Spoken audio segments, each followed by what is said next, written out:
Hi, I'm Asia, and welcome back to the Strange Days Diaries. Today, I'm obviously not in spec, but I'm instead sitting in my dad's truck. This is my dad. His name is Rich. He goes by Jackdaw on YouTube and Jackdaw.love on Instagram. And my dad is a huge reason why I got into van life. He's a very inspiring person to me. Oh my goodness. And I think that his story is very inspiring and can be very inspiring to other people. So I wanted to bring him on my channel and interview him a little bit today. My dad lives full-time in his 1954 Dodge M152. I got it right? You got it right.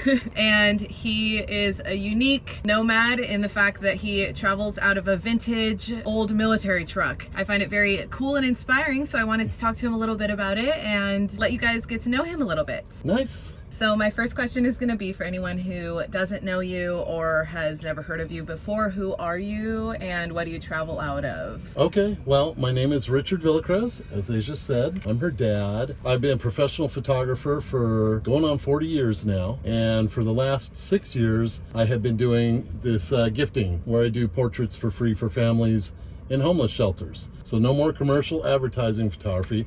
But that's my background, is all in advertising photography. And I've always been into old rigs and old machines, longtime car guy. And having this truck and restoring it, bringing it back from the dead was a lifelong dream. And so pretty cool to be actually rolling in it and traveling now in it, yeah. And what exactly, for anyone who doesn't know what a Dodge M152 is, what is that? Can you describe what the truck is? Sure. This was originally built for the Canadian Armed Forces. It was a command truck. So the back of the rear, where my living quarters are now, was full of radio gear, just massive communications gear. It had two big telescoping antenna masts on the outside. And so you'd have a radio operator in the back, you'd have a driver, and you'd have a commanding officer that could be either in the back with the radio operator or front right seat. So basically a military command and control field base of a vehicle. So something I know a lot of people are curious about and have probably asked you before is why you got a military truck to live and travel full-time out of instead of maybe a newer truck or a box truck or a van. Okay, that was purely because at the point that I decided to do this philanthropy and live and travel and do this, I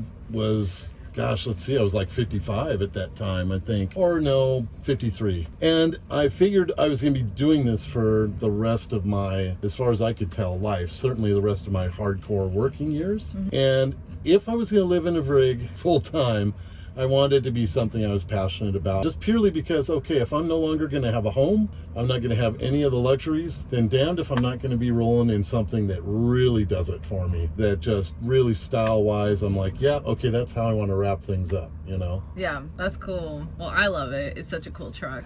So what year and when did you get it exactly? And then how long from the time you got it was it till the time that you lived in it full-time, you were on the road full-time? Oh, okay. Well, I took physical possession of it in May of 2016. You were there. Yep. Her and her sister and a dear friend of ours, Kaiki. Hey, Kaiki. And nothing worked. Yeah. It was dead. Yeah. I mean, the steering is the only thing I haven't restored on this thing because it's fine. And so it got dropped off in my driveway, a complete derelict, which it was. And it took, I think it was August of that year that I got it to start after replacing tons of stuff and rebuilding a lot of things. But it wasn't running around and like even remotely reliable until the summer of 2017. It took a couple years in my driveway to get it to a point where I could reasonably rely on it.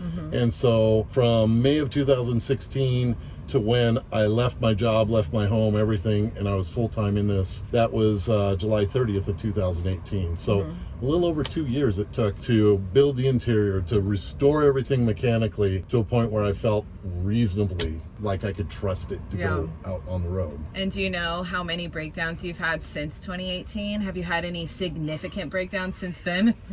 Oh yeah, I've lost my brakes on the highway once. That was pretty exciting. I've had my rear drive shaft completely explode. That was last summer after the returning from Burning Man. I've had all kinds of breakdowns. because I've had my throttle stick open, which is like engine screaming. Yeah. Breakdowns total since 2018, where I literally was on the side of the road, probably only like 4 like that.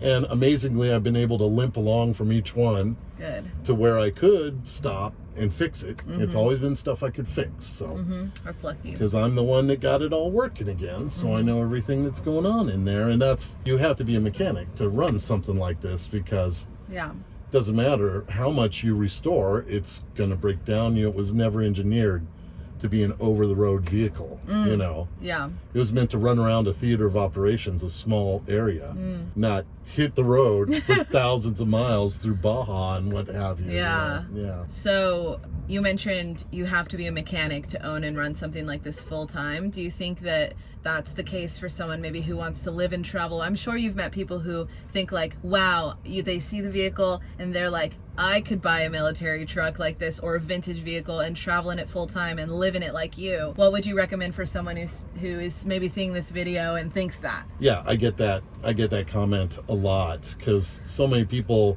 see this and then realize I'm actually living out of it. They're like, oh my God, that's just, in their mind, it seems like an amazing, fun adventure, which it is, but it's also a lot of turning a wrench. So for the ones who've been like really bent about it, I've encouraged them to, if they really want one, to get one where a pro has completely, like, replaced the drivetrain. Like, you've at least got brand new modern guts, and so you have a reasonable expectation of some modern kind of vehicle reliability. Or you're a mechanic, learn how to work on this stuff.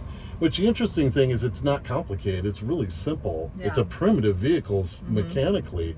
It's not complicated. You can learn it too. You learn to do it, but it's got to be a passion. Yeah. You will totally burn out on the awesome vintage vehicle thing after a few months if you aren't into it enough to deal with making adjustments and greasing it and turning wrenches. And just like pulling up here today, I can hear that I need to grease the suspension because it's all Yeah. A lot of people, they don't want to get under a rig and be squirting grease into 24 zerks all over the place. So, yeah, that makes sense. Another question I have for you, is there anything specific that is kind of unexpected that you weren't expecting to have happened to you that you've noticed and learned since going full-time in the truck? Like anything really unexpected maybe that... You mean like especially due to this particular vehicle? Yeah, since going full-time and living in it. It could be anything good or bad. Right. Well, it's pretty much all good. I had no idea what a diva this truck would be. That like the only way I can get quiet solo downtime is if I go somewhere where there aren't people, because it's so unique. You don't see something like this as a daily driver. You just don't. These are in parades and museums and stuff. I wasn't prepared for how much attention the rig would get. But over the years, I've kind of learned a good balance with it. And that if I'm back in the back and I see someone orbiting the truck, which happens a lot. It does. Yeah.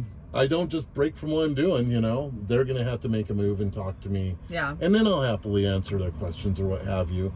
But I'd say that. The other thing that's been just never fails to like put a big smile on my face is how little kids react to it. And I mean, like even babies. Aww. Because I've had kids in strollers just like their sucky pops out of their mouth and they're pointing, and their parents are trying to explain even what it is. Aww. And dogs even react to it sometimes. And that kind of is this really heartwarming thing. And it also reminds me just how super rare special it is. Because this truck has a face. It looks like a character from a Cars movie. Yeah, that's what I was going to say. And I swear that's part of what little kids, and of course little kids, way beyond babies, all go nuts over it. And that's fun. And the cool thing is they can climb all over it, too. Yeah, that's cool. I had no problem with that. They can't hurt it. And, parents take pictures of their kids sitting at the steering wheel and stuff. And that's fun. it's just super sweet. I didn't know it'd be that big a deal. It'd have that impact. And it's been that way everywhere I go. Mexico, big town, small town, doesn't matter what. Yeah. That's awesome. So obviously the truck is very, very cool, and you are an interesting person too outside of the truck. Thank you. So for anyone watching, can you tell the viewers what you do and what you do while you travel? You kind of mentioned it at the beginning with your philanthropy, but if you could talk a little bit more about what Jackdaw is. Okay. What the whole Jackdaw.love thing is as a retired professional photographer, I have devoted the rest of my productive years as a photographer to creating portraits for families in homeless shelters for free. It's free to the shelter, it's free to the people, and the people I photograph own the images exclusively. It's not through the shelter or what have you. And I'm doing this because in all my decades of photography, the only images I created that actually really mean something are the ones I created for families. And it was Asia's mom, Pamela, who first came up with this idea back when we still lived in Wenatchee. She had a friend who was in a local women's shelter with her kids, and she mentioned that, oh, they've got a great Christmas setup in there with all these moms with their kids. You know, we could go do portraits for them for free. Wouldn't that be cool? And I'm like, wow, that is a cool idea. So I have to give Pamela credit. She started it. But then your senior year, you had to do a student, what was it called? A student senior project? Yeah, senior project. And I can't remember if you remembered this or thought about it. Somehow, Asia found a local agency that does help single moms and stuff and coordinated one of these family portrait days. And she did the portraits. She's a very gifted photographer. And that got my ball rolling again. And it just got me going with it again, that what if I didn't have to do the usual job and I could just do this, because it feels so good. Mm-hmm. It's not selling anything. It's just gifting this gift of legacy. It means a lot. Really important stuff. And, you know, I grew up through, you know, terrible childhood stuff, and those pictures don't exist like that of us. And so it's just something that has been in my heart. And so I'm like, yeah, I found a way. And that's why I'm living in the rig, is like, how can I do this? Well, the only way I can do it is if I'm not paying rent. I can't be paying rent anymore. I have to live really lean. And I had done this for 5 years in the 90s in a full-size van. Mm-hmm. So I knew I could do it. Mm-hmm. So yeah, basically he travels from town to town, city to city, community to community, reaching out to homeless shelters, women's shelters, missions, stuff like that. Yeah. And tells them who he is and that he's a photographer willing to gift family portraits to anyone who would like it, who stays there or needs help through them. And then working with that mission or shelter, they'll coordinate the shoot date and he'll shoot for them. And it's been pretty incredible work. And it does mean a lot, it means a lot to everyone, but especially to the single moms who are struggling. And a lot of them, I know he's told me a lot of them have never gotten professional photos taken of them with their kids. So it means a lot, and it's pretty incredible work. So I think that just about wraps up my questions. If anyone wants to find you or learn more about your story, where could they find you? Well, my website is Jackdaw.love, and of course from there's links to all my social media. But I have a YouTube channel too, and it's just Jackdaw.love as far as YouTube goes. I'm in Instagram too. If you look up Jackdaw.love or Jackdaw.love, you're gonna find out all the places I am. Yeah.